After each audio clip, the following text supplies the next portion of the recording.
Good afternoon, everyone. Thank you so much for joining us. My name is Judy Blake. I am a program coordinator with Family to Family Network. We are very excited to have the last of our special education intensive training classes. I am joined by my co-host, Leslie Lawson. Hi, everybody. Yes, and we are so grateful for those of you who joined us. Go Astros, they won the World Series. And the parade is going on as we speak. So we are very grateful for those of you who joined us. Please remember, we have a lot of information to cover. We do not expect you to remember everything, so do not worry. If there's something that you have forgotten or have a question about, please hold your questions till the end or type them in the chat box. This is a really safe space. No question is silly. I often ask the same question multiple times because it's so hard to remember everything. If you're uncomfortable asking the question, you can private message Leslie or myself. And if you're Spanish speaking, please feel free to to put in the chat box for Anna Maria or to Myrna Wallace, and they will translate and ask the question on your behalf. Just make sure that you're muted so that everyone can hear the presentation. And we certainly hope to start within the hour, but we might run a little bit over. Next slide, please. So we just want to get an idea of who we have on the call. If you could type in the chat box, if your child is birth to 5 years old, elementary, middle, high school, or even if they're in a post-high school program. If you could go ahead and type that in the chat box, we would appreciate it. Oh, 5 this week. Okay, wonderful. Middle school, elementary. Okay, so that gives us an idea. Thank you so much for doing that. Is anyone birth to 3 years old? Oh, Gloria, okay, Myrna, someone can't hear the Spanish. So let me do this. Hold on one second, everyone. My apologies. I'm typing this again in the chat. Oh, okay. Got it. Okay. Glad to know you're good, Gloria. Okay. So there doesn't appear to be anyone birth to 3 years old, Leslie. Okay. Oh, okay. April, you work with children of all ages. Okay, great. Okay. Good to know. We'll go over all the slides. We'll go over everything then. Okay, wonderful. Thank you for letting us know. So we live in a world and in a profession of a lot of abbreviations. So you're going to be hearing these over and over again. Again, we do not expect you to remember all of them. ECI stands for Early Childhood Intervention. And that is birth to 3 years old. So a lot of times you might be saying, you know, this is who my ECI coordinator is, where my child is receiving ECI services. And that's what that is. ESCE stands for Early Childhood Special Education. Now, back when Leslie and my son were in early childhood special education, it was called PPCD, Preschool Program for Children with Disabilities. But school districts decided it would be too easy to keep something the same. So now we changed it to ECSE. IDEA, Individuals with Disabilities Education Act. We want you to know that this is the reason that Leslie and I do what we do. Everything that we talk about is based on this federal law. And this law makes sure that public schools are serving the educational needs of students with disabilities. Everything that we talk about is based on IDEA. It's not as though Leslie and I came up with these laws. We are following federal law. So in Texas, We love to be different. We have ARD meetings. ARD stands for Admission, Review, and Dismissal. If you're on this call and you're from another part of the country, they're typically called IEP meetings, but no, Texas calls them ARD meetings. So your students, your child, your loved one, if you work with families, they have what we call an IEP, an individualized education plan.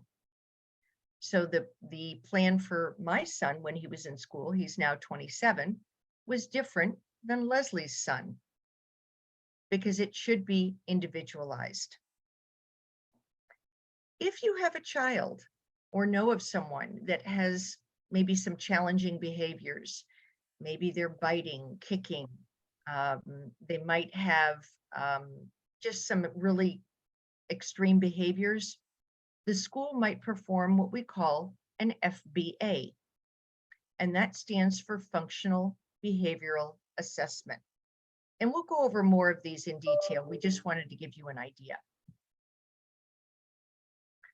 Once that FBA is completed, that Functional Behavior Assessment, the school would implement a behavior intervention plan. And that would be to address those challenging behaviors.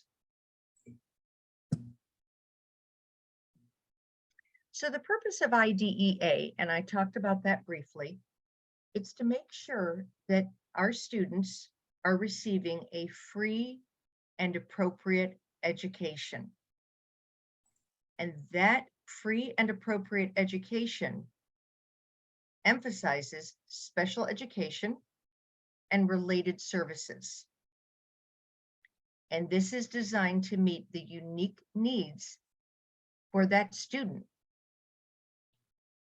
The purpose of IDEA is planning and preparing them for further education, employment, and independent living.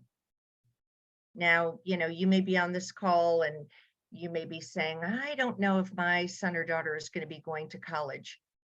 That's okay, because that's your choice. But the school should be preparing your loved one for further education, employment, and independent living. So it's basically college and career readiness, should you choose to participate in that. So when your child turns 3 years old, they're no longer in ECI, that early childhood intervention, and they transfer to the public school. So what's going to happen is the ECI service coordinator is going to conduct a planning meeting. And this meeting is going to take place at least 90 days before the child turns 3, but not more than 9 months before they turn 3. And the purpose of this meeting is for parents to meet the school district people. So your ECI coordinator, just to kind of give you a little bit of background on that, your ECI coordinator is from what we call the local LIDDA, LIDDA, and that stands for Local Intellectual Developmental Disability Authority. So for example, if you live in Harris County, your ECI coordinator might be from the Harris Center for Mental Health and IDD. I know that Katie has their own service coordinators. If you live in Fort Bend County and you're on this call, they have Texana. If you're in Montgomery County, that Conroe area, the Woodlands, it would be Tri-County Behavioral Health. But that's where that ECI coordinator is from. So the parent, your child's therapist, if you want them to, the ECI service coordinator, and a public school representative should attend this transition meeting. You can invite other people, but it's not typically the case. So your ECI service coordinator should be developing a plan with steps on how the child can transition out of ECI and into the public school. And that's really important because you always want to have a plan. When you have a plan, parents feel comfortable, students feel comfortable, everyone is on the same page. So with that plan, you're helping to figure out, is the child eligible for special education services? They're going to help you learn about these services, explore other options in the community, and then help you assist you in determining whether or not other needs should be considered. It could be speech therapy, occupational therapy, social skills, things like that. If your child might be eligible for special education services, they must refer your child to your local school district with your consent. Keep in mind, nothing happens when it comes to your child without your consent. The school just can't decide to do something. Your ECI coordinator can't decide to do something without your consent. So Navigate Life Texas, whoops, Sorry. that's okay, no worries. Navigate Life Texas is a really great website, and it is in, I kid you not, probably 40 to 50 languages I've never even heard of. So this is a link that we have at the bottom here, and it is all about Beyond ECI and what happens next. So if you are on this call and English is not your first language, access what language is best for you, and it will explain what the guidelines are. Next slide, please. So the timeline is really important. And the reason we have timelines is to make sure that our students are getting the appropriate services in accordance with federal law. So when the school receives notice from your ECI provider, they must evaluate the child within 45 days of receiving the notice. Really important to remember, because you should start marking the calendar. And if your child has not been evaluated and you see it's been about 30, 35 days, I would definitely reach out to the school, either the assistant principal, the special education chairperson, because maybe it's over the summer and your child hasn't started yet. But I would definitely reach out and see when your child is going to be tested. So what they're going to do is they're going to conduct what we call an FIE, and that stands for full and individual evaluation. And they're going to test in areas that they believe there's suspected disability. So if you feel that there is an area that you definitely want the school to test in, make sure you put it in writing. Everything should always be in writing, because if you just verbally said it, somebody could say, I don't remember seeing that. Whereas if it's in an email, if it's in minutes of a meeting, everyone sees that it's been documented. So once that full and individual evaluation occurs, the school's going to hold that ARD meeting, an individualized education plan meeting, within 30 days of that evaluation being completed. So you've got the 45 days that the school has to test your child. Once the child's been tested, 30 days to have that ARD meeting to review that information. So if your child is transitioning from ECI to public school and your child qualifies for special education services, the school must allow your child to start school on their third birthday. And that means on their third birthday. So a great example is my son turned 3 years old, March 26th. And someone could say, oh gosh, there's only a couple of months of school left. Really, what's the point? You better believe he started on March 26th, and that was important. So timelines, if your child is not in ECI. So maybe you are new to Houston.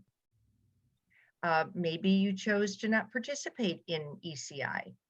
Maybe you didn't know your child had a delay and the pediatrician brought it up and the child was like almost 3 years old, but you hadn't accessed any services yet.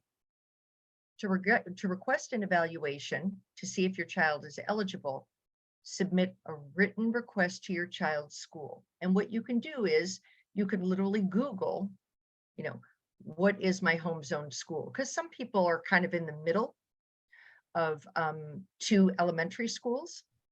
So you can always Google it, but send a written request. And again, just go on their website or give them a call and say, I need to have my child evaluated for special education services. Who should I send the email to? Make sure you always copy yourself because you want to make sure that you have records as well, so you have that paper trail. So once the school receives that written request, they have 15 school days. So that's like 3 weeks, but 15 school days to provide you with an opportunity to provide written consent for that, what we talked about earlier, that full and individual evaluation that's going to evaluate every area of suspected disability. It is very rare that a school would say, oh, no, we are not going to evaluate your child, because they have to evaluate your child. But if for some reason the school says, no, we don't need to evaluate your child, you need to have that in writing that explains why they are not going to evaluate your child, and they are going to provide to you those, what we call procedural safeguards. And we're going to talk about that more in a little bit. But chances are they will say to you, okay, great, we will evaluate your child, and let's set up an appointment to complete that full and individual evaluation. So they have 45 school days to conduct that evaluation after the parent signs consent. So it's really important that you move as quickly as possible to make sure that you have signed everything that you need to, so that the school can do their part. They then have 30 calendar days to have that ARD or IEP meeting after the evaluations are complete, and they're going to review the results, determine eligibility, and develop an IEP, that individualized education plan, if the child is eligible. Judy, can I say something? Absolutely. Feel free. So if your child is in 3 up to 5, let's say they're not going to turn 5 on September 1st, the school, and you're not coming from ECI, the school is going to do the evaluation before your child can start school. Now, if your child is 5 or older, they have to let your child go ahead and start school and be in school while they're doing the evaluation. They can't say, oh, you have to keep your child home. If the child turns 5 on or before September 1st, and the reason I bring that up is I've recently had 2 cases in HISD where they told the parents that the child couldn't start and they were already 5 years old. So that's really important. So sometimes our school districts get a little confused at the campus level. So it's really important to know that. I'm so glad you mentioned that. Thank you, Leslie. So what parents need to remember, always keep copies of all written documents for your records.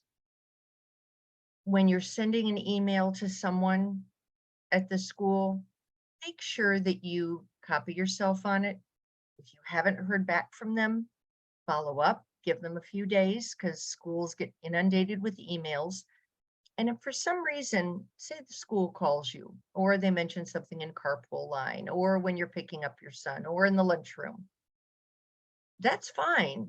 But then make sure you follow up with an email to say, oh, dear Mr. or Ms. So-and-so, thank you for letting me know what you told me today about Billy and whatever it is.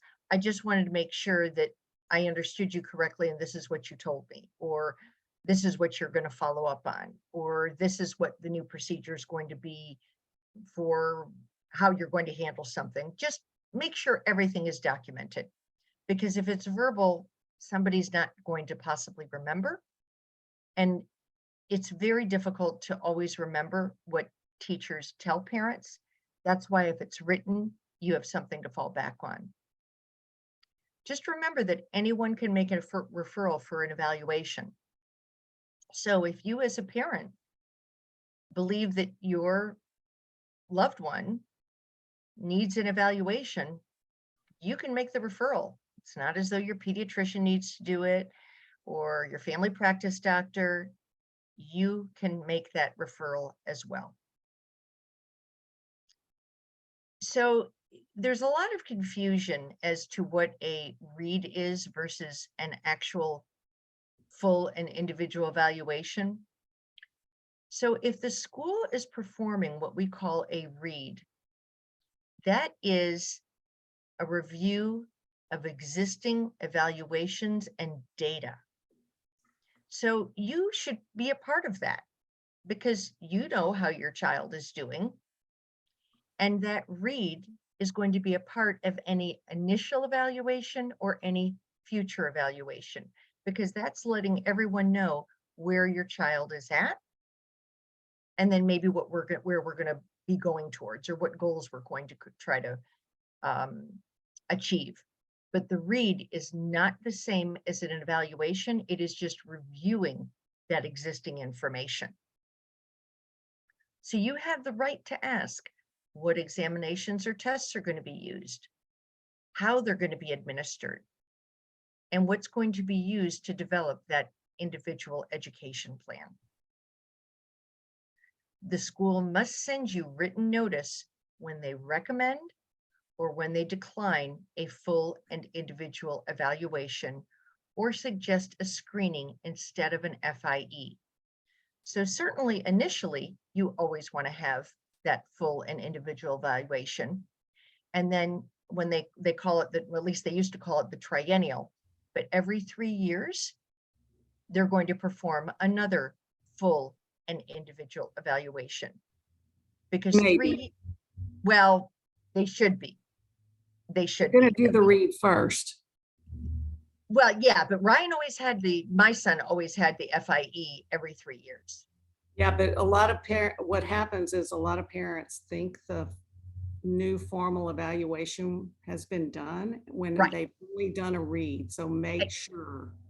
Yes, exactly. Good point, Leslie. You want to make sure that they are doing every 3 years that new evaluation, because it's going to give you new data.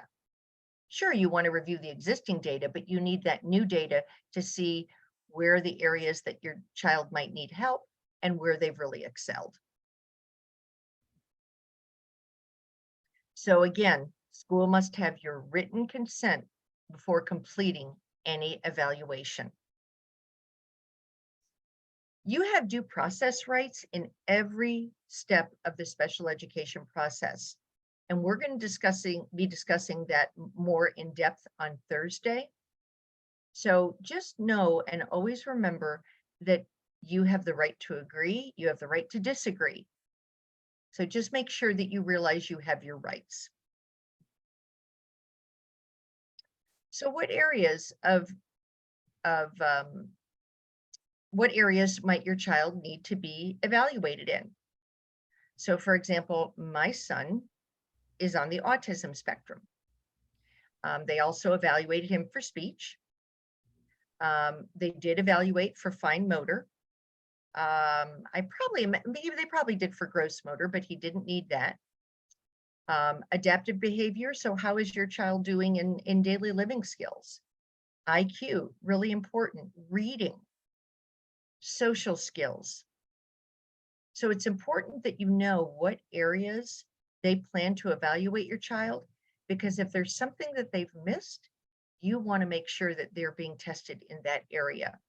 Again, make sure it's in writing. If they say, oh, sure, we'll test your child for autism, but you also know that there's a speech delay, or you're not sure that maybe they have trouble with reading or social skills or those adaptive behaviors, tell them you want your child tested in those areas as well.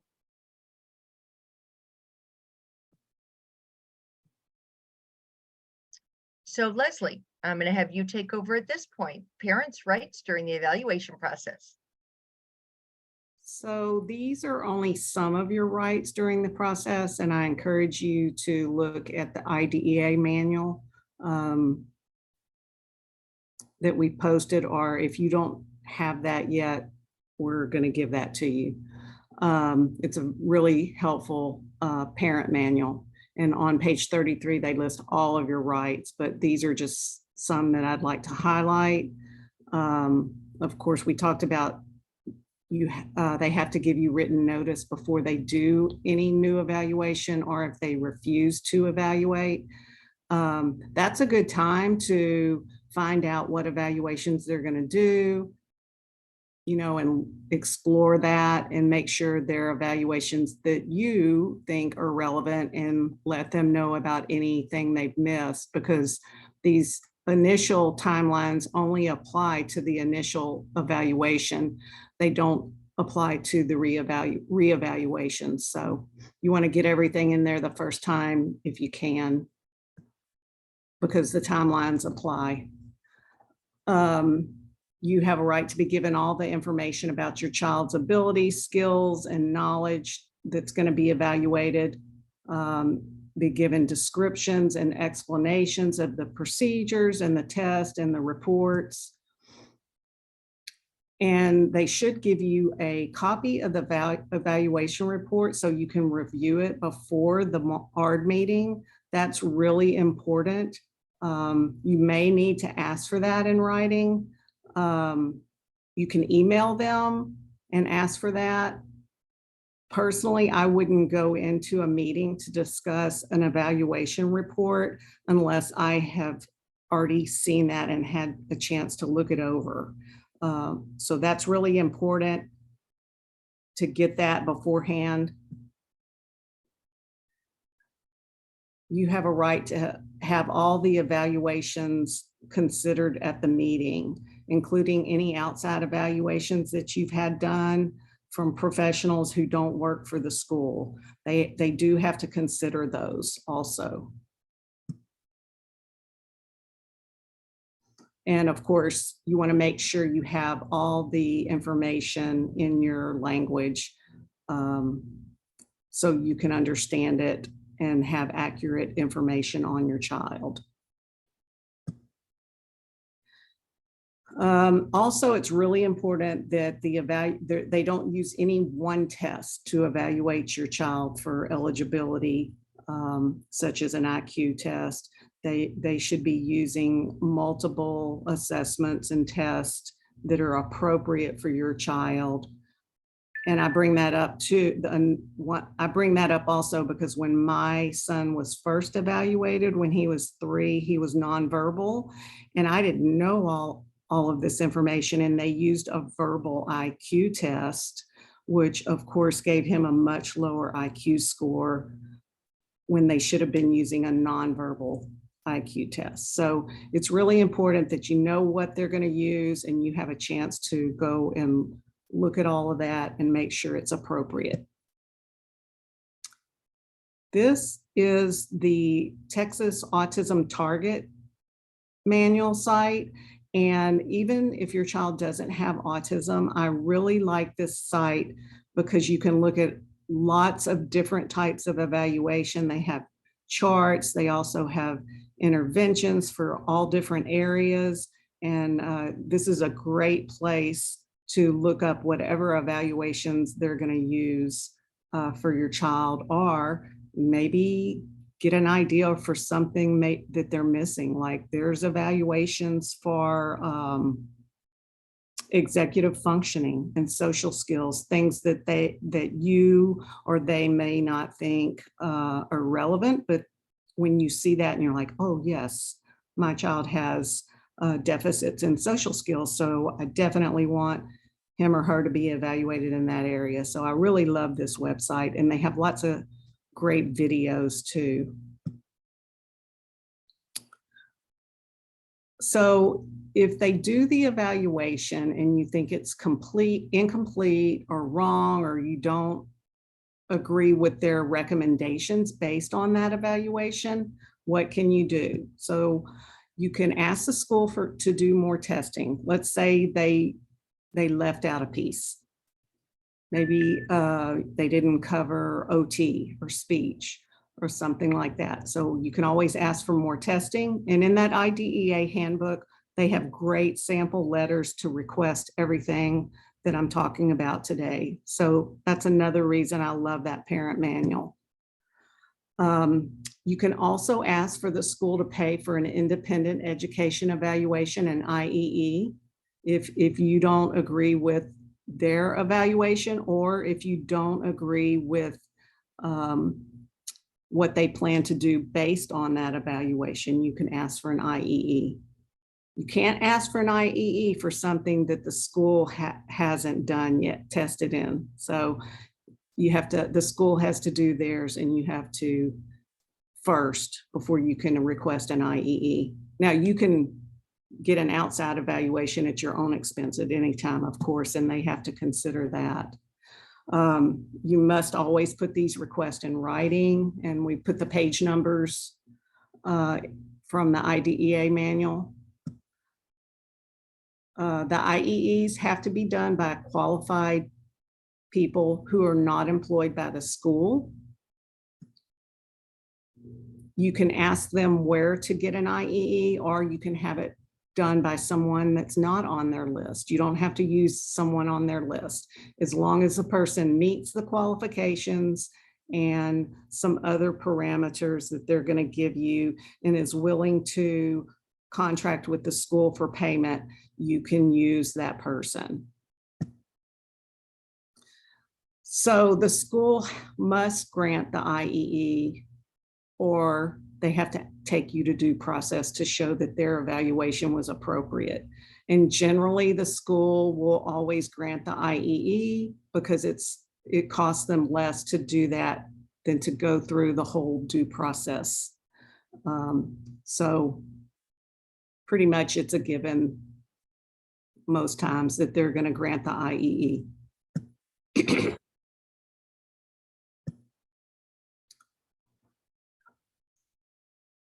So this is a really good idea. You might want to meet with someone at your school before the meeting to discuss goals and learn more about the curriculum for your child's grade level, kind of like a pre-ARD meeting, and it helps everybody get prepared for the meeting, and hopefully then the meeting won't be so long and you'll all feel good going in there that you're all on the same page. And that will really help you to be an equal member of the ARD committee, because you're the most important person on that ARD committee or IEP committee, because you know your child better than anybody else. Yes, they are all professionals and they know a lot, but you know your child best. And some of the people at the IEP committee meeting might not have ever even met your child. Another important thing is the meeting must be scheduled at a mutually agreed upon time. They can't just say, hey, you have to show up at this day or time. If you're getting close, you might want to throw some dates and times out that work for you. And so they can't just force a specific time and date on you. They have to try to work with you to come up with a time so you can attend. Be sure and let them know before the meeting if you need an interpreter. You don't want to wait till the last minute. I mean, you would hope they would already know because you've been in contact with them and they should know if you need an interpreter, but just let them know. And we've talked a little bit about this, about requesting all copies of all evaluation reports, draft present levels, draft IEP goals and objectives in writing before the meeting, so you can go over them and be an equal part of the ARD committee. You may look at these and you may have some suggestions for goals, or you may look at the goal and the objective and say, okay, how are you going to track this goal? It doesn't make sense. Can you tell me what that would look like? You want to make sure your child's present levels connect to the IEP goals. So there shouldn't be a disconnect there. If your child's having difficulty in this area and it's an important area, you want to make sure there's a goal for that. And you want to make sure there's not goals for things that your child's already doing well. We always recommend that you take somebody with you to the ARD meeting that knows your child. They don't have to be an expert in your child, but it's good to have somebody there with you because it can be very intimidating, just you and all of the school people on the other side of the table. Somebody can take notes for you, just be there for moral support, remind you to say, would you please put that in the minutes if somebody says something important. So if you can bring someone with you to the meeting. Sometimes people take their outside therapist with them, like their speech therapist or their OT or their ABA therapist, if you can get them to go. So try to bring somebody with you. Make sure that all required members of the ARD committee are there. And you can see that on page 43 of the IDEA manual, everybody that should be at the meeting. That's really important, especially if your child's going to go into regular education classes. You want to make sure that there is a teacher to represent the regular education class, because you don't want a teacher to have your child and not even know about your child's needs. So, and you want a teacher, regular education teacher there, because they're going to know the curriculum for that grade level. So this is your procedural safeguards. They have to give this to you at least once a year. And then after that, they have to at least tell you where you can find it. And in the procedural safeguards, it talks about what you can do when you don't agree. It's going to give you information about prior written notice, that you have the right to information in writing when the school proposes or refuses to change something or initiate something that's needed. The identification of your child. Does your child have a disability or need special education? The evaluation, initial evaluations, reevaluations, dismissal, if they ever try to dismiss your child from special education and you're not in agreement, the placement of your child, and how your child is provided a free and appropriate public education. So read your procedural safeguards. The IDEA manual is really good, but there's going to be some very specific things that we're going to talk about in our third training that might not stand out so well in the IDEA manual, and the procedural safeguards might be a handbook that's going to make things clearer for you. So definitely read your procedural safeguards and be familiar with them.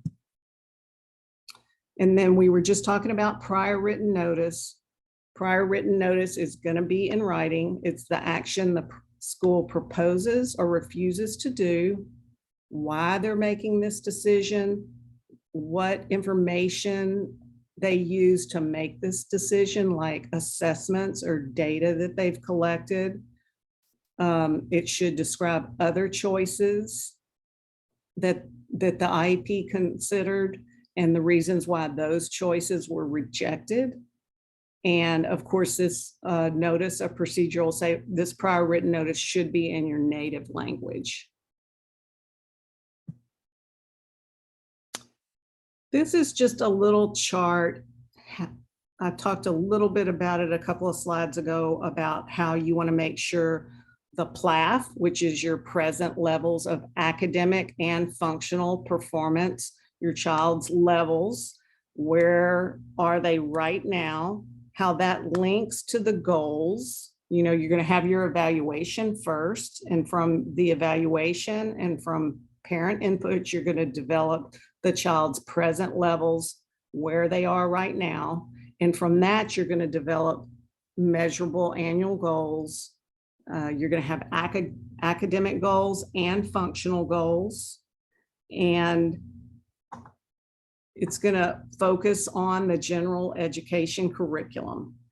And functional goals are going to be more on how your student can access the general education curriculum. So they really all need to link together. You know, if you don't know where you're starting from, how do you know 6 weeks from now if any progress was made? So it's really important that you have a baseline and you have a PLAFT is going to be, it's more than them just taking information from the evaluation and plopping it into the PLAFT. It's going to be very specific statements like, Johnny is reading on the beginning of the 3rd grade level. And it would be more elaborate than that, but then you'll have a goal by the end of the annual goal by the end of the school year. If they're reading on the 3rd grade level, beginning of 3rd grade level, where do we expect them to be reading after peer-reviewed research-based intervention is applied effectively and with integrity? Where do we expect Johnny to be at the end of the school year? So everything ties together, and I just think this picture shows that. Leslie, could I just add something real quick? Yeah, go ahead, Judy. So we know that sometimes it can be so challenging in navigating all of this, and it's one of the many reasons we're having these training sessions. We believe in working with the schools so that the best interests of your child are always taken into account. So it's just important that you know your rights and you understand them. No one is going to get everything that they want. Unfortunately, it just doesn't work that way. And I believe that schools try the best they can, but sometimes they're overwhelmed. They're maybe not receiving all of the training that they should, or somebody is new. So that's why you almost really have to know what's going on, because sometimes you might be explaining something to them that they weren't aware of, because you just have to understand what the policies and procedures are so that you can help guide the meeting and you will be taken as an equal member. Thanks, Leslie. Yeah, that's very important what Judy said. And I truly believe in most cases, if a parent knows their rights and knows all of what we're trying to teach you and what's in the IDEA handbook, if you know this information and you can apply it in the meeting, your child is going to get way more. Unfortunately, it shouldn't be that way, but your child will get way more than a child whose parents don't know this information. So that's why it's so important.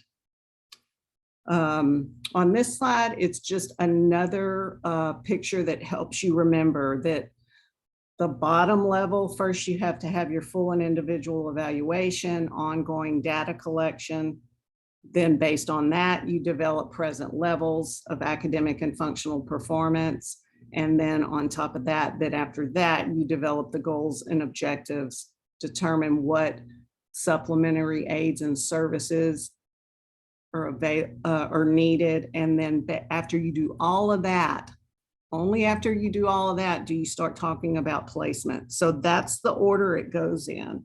And you can't really go up to the next level without doing the one below it. So I don't know, this visual just really helps me keep that in mind.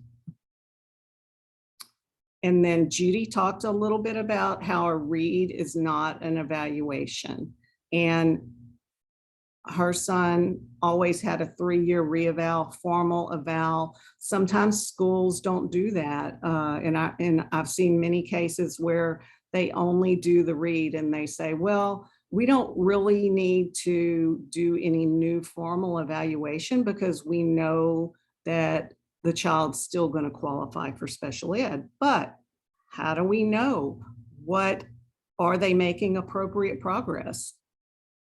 And then you don't want to go past 3 years because you don't want them to get so far behind that then it's really hard to close that gap. So that's why we just want to make sure, if you're fine with just doing a read and you don't feel like it, I just want you to know that what a read is and what a new reevaluation is, because there's two separate things. But anytime you do any type of evaluation, even the initial evaluation, they're going to do a read. They're going to gather information about the child that we already know. And then based on that, what areas do we need to formally evaluate? So that's kind of how that works. And I just want you to know that a read is not about any new formal testing. It's not an evaluation. I don't know if we have anybody that's 14 and older, but transition is part of the IEP, and it generally starts around age 14. And you're going to have post-secondary goals, which means goals for your child for when they leave the school district. And then the school, based on those goals, which are realistic and specific in the area of independent living, higher education, and employment, those goals that your child has or that you have for your child together, that's going to help them have coordinated services to prepare them for life after high school. So that's the transition part of the IEP. And if anybody is there and wants to know more about that, let us know, because we have great information on our Texas Project First website, and I'd be happy to share that with you. And again, this just talks about appropriate and measurable post-secondary goals, training and education, employment, and independent. And that can look very different. Some people might say, oh, well, I know my child's never going to live independently, but let's get them as independent as possible. Let's make the school do their job. And so when they leave high school, they're ready for whatever it is, because leaving high school can be like falling off the cliff, because after that day program doesn't have to take your child. That college does not have to take your child. Nobody has to employ your child or your adult. So we want to get them as ready as possible. So there are different IEP considerations. Some are for all students and some are for students that have specific disabilities, but pretty much all students in their IEP, there should be a discussion about assistive technology needs, extended school year services, and graduation, further down the road. And then some students, there are going to be extra considerations if they're deaf or hard of hearing, have autism, have behavioral needs or communication needs, or if your child is limited English or has a visual impairment or blindness.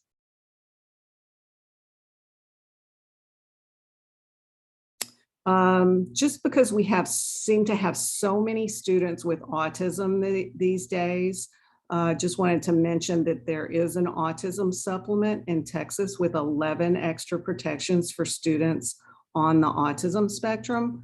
But I think these are really good things for any parent to know, because even though your child may not have autism, you might see something on here that your child needs, and you definitely could work that into the IEP. But for a student on the autism spectrum, the IEP committee must consider each of these strategies, and it should be very specific to the child. It shouldn't just be cookie cutter information plopped in under each one. They have to address each one and specifically for your child. And they have to have a good reason if one of the strategies is not needed. Because most of these, when I went to the training the very first time at the Education Service Center, a lot of these, they said they couldn't imagine not every student not needing most of these. And then we talked a little bit about behavior and how if your child's behavior is interfering with their learning, you might need a functional behavioral assessment. So there are formal ones and there are informal ones. So a teacher might first do a little behavior checklist, and they may call that a functional behavior assessment. But if that's not working, you might need a formal functional behavioral assessment. And that's going to be an assessment that's going to be done by somebody who's qualified, like a licensed school psychologist that has a strong background in behavior, or a BCBA.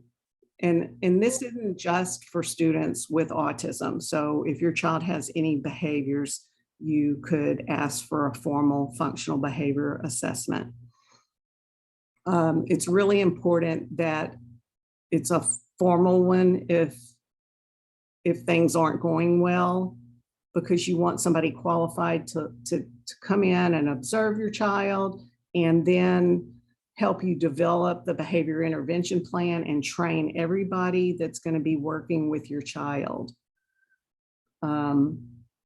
And a formal functional behavioral assessment is a formal evaluation. So if the school does a formal functional behavioral assessment and the behavior intervention plan is not working, or you don't agree with the evaluation, this is another one that you can ask for an independent one if you feel the need for it.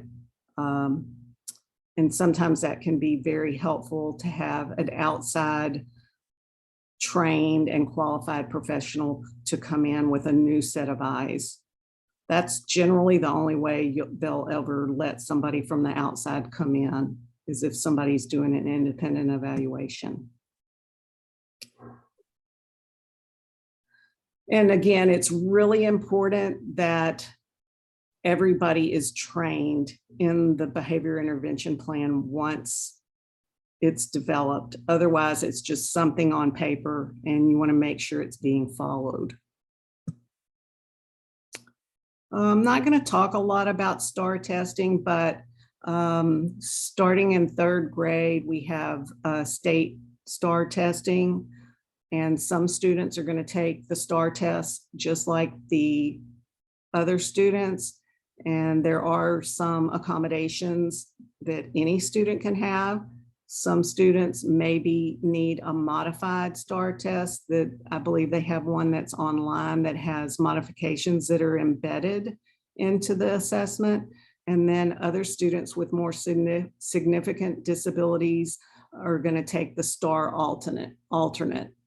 But that is all decided in the ARD committee meeting.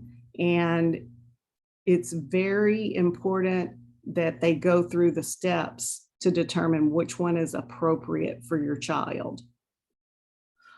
And also, I wanted to mention, in your IEP paperwork, there is a section where they're going to talk about state testing and district assessments.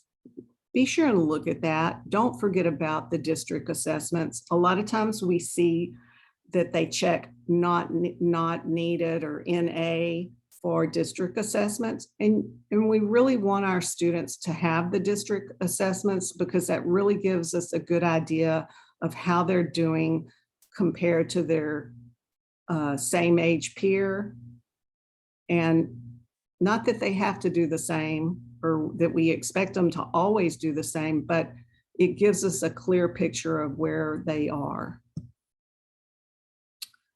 Least restrictive environment, LRE. So this is really important. Under IDEA, all children who require special education services must be educated in the least restrictive setting appropriate to their individual needs. And to the maximum extent appropriate, children with disabilities are educated with other children who are not disabled. That special education, that special classes, separate schools, removal of children with disabilities from the regular education environment only occurs if their disability is so severe that it can't be accomplished in the regular ed classroom with the use of supplementary aids and services. In other words, if your child can learn and make progress in the curriculum in the regular education class with all the supports that are available, supports and services, including maybe even a trained paraprofessional, they must be allowed to do so. So it shouldn't be, we're going to take your child and put them in a segregated setting and they have to work their way out of that. That's not in the spirit of the law. And it doesn't have to be all or nothing. And everybody, parents, should make sure they know what they're choosing and make sure and go see what it looks like. So my son is on the autism spectrum and he has a little bit of language, and it was really hard to have him included. But when I went and looked at the segregated class, it wasn't in my vision for him, because I was raising him to live in the community, not to go live in an institution. And so I wanted him to be included with his neighborhood kids, with all the supports, and at least be exposed to the general ed curriculum. Not that he was able to be in regular ed all day. Some kids are, some kids aren't. But in the regular education classroom, he had speech models, behavior models, social skills model, and the expectations were much higher. So it's a very personal choice, but be sure wherever your child is, go and observe that and see what that looks like and make sure it's a good fit for your child. And so I just really encourage you to do that. And it's the same for preschool. A lot of times people think, oh, because my child is between 3 and 5, they have to go to the early childhood special education PPCD classroom. Well, just remember that special education is a service. It's not a place. So where would your child be if they didn't have a disability? For preschool, they might be in your church Mother's Day out or in daycare if you were going to work. Where could they be and be supported? And they could still get some services from the public school, like speech, or even could get those in that setting. Or could they be in the pre-K classroom with special education support? So even for preschool, we have to address least restrictive environment. Another thing, when your child is ages 3 to 5, there's something called dual enrollment, where, like my son, he went to school half a day and then he went to ABA therapy half a day. Or I know some kids that go to a private preschool Monday, Wednesday, and Friday, and they go to the public school special ed program the other 2 days. So it can look, different for every child, and just want you to know that dual enrollment is an option for preschoolers. Head Start is another option. Head Start programs are required to have 10% of the population have students with disabilities. So that can be another least restrictive environment for preschoolers. I just talked about pre-kindergarten. Instead, I have a friend whose daughter, she never went to the PPCD program. Instead, she was in the pre-kindergarten program and was supported by a trained paraprofessional in the pre-K program.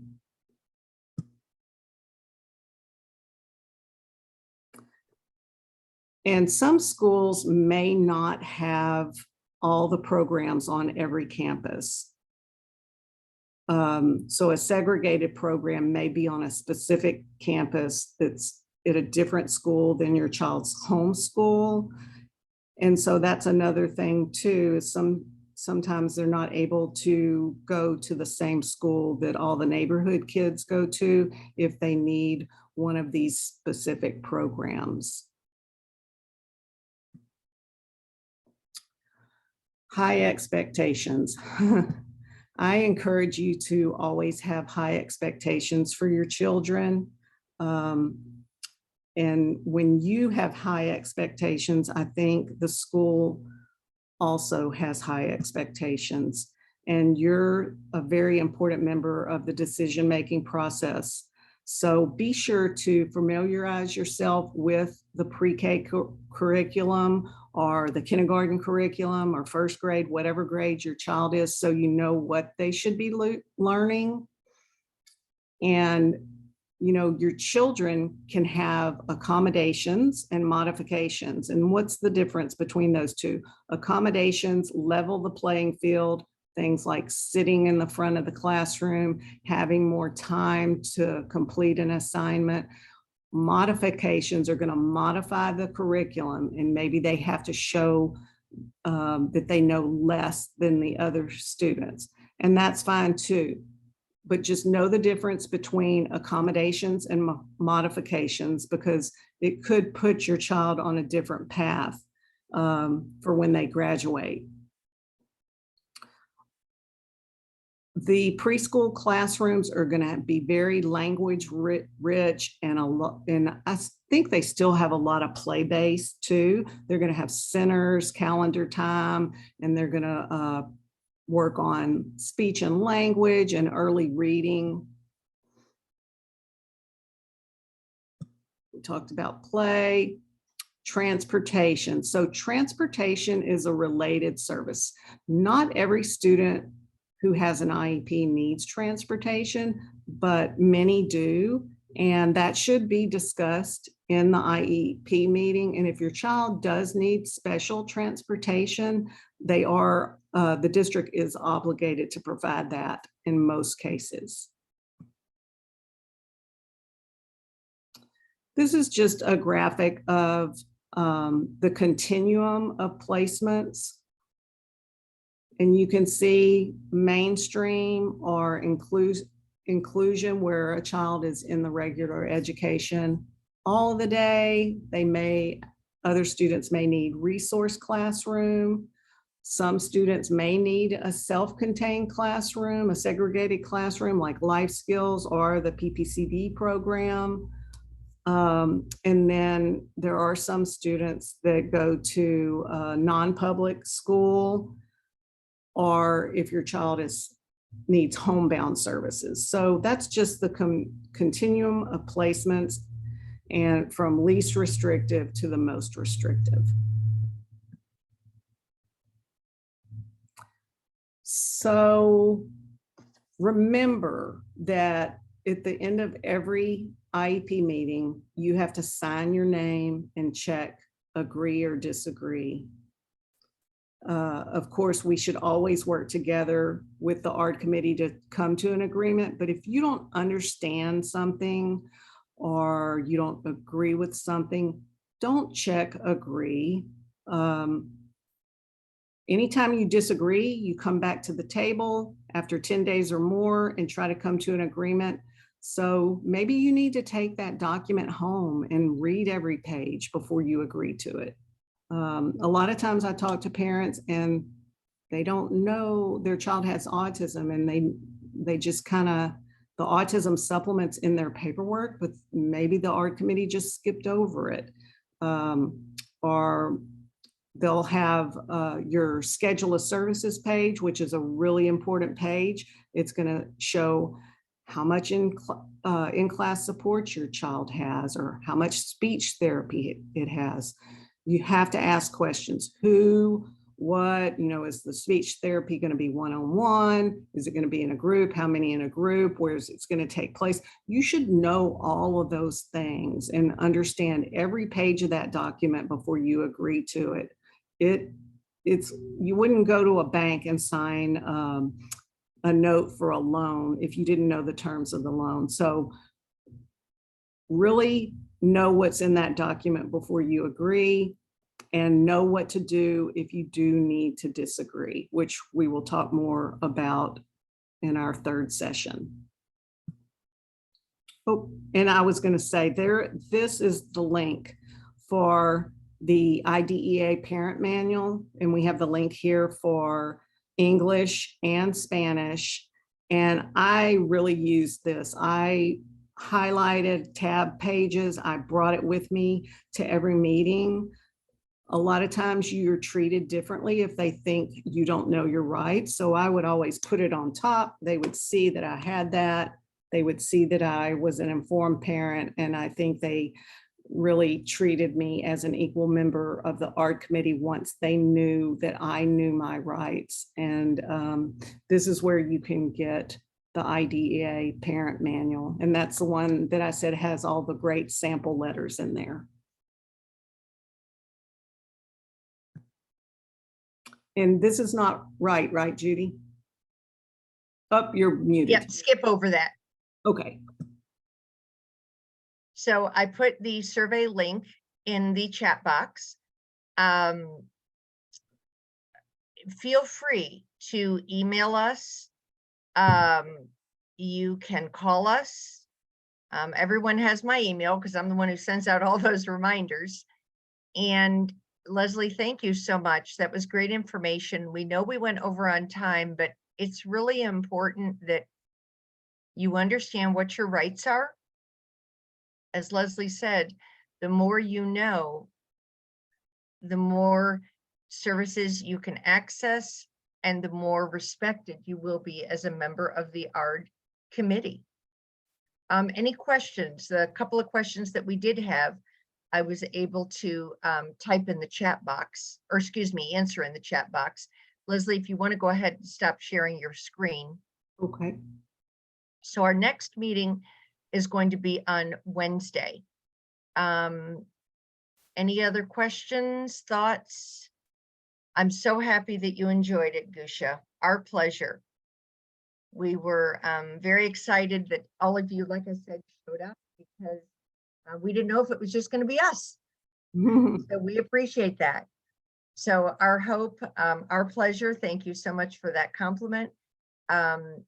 We hope that in the future on Wednesday and on Thursday that we have more people showing up. So there's going to be additional information. We'll be reviewing some other information. So some of it may be repetitive, but it never hurts to hear it again.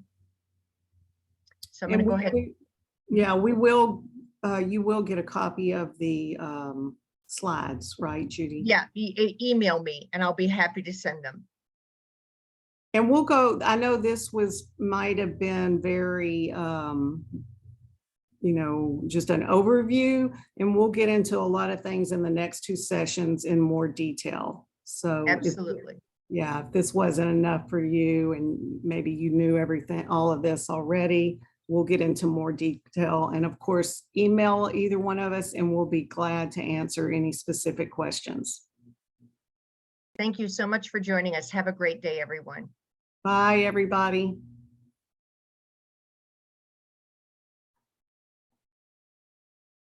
Thank you, Anna Maria and Myrna, our wonderful, wonderful translators.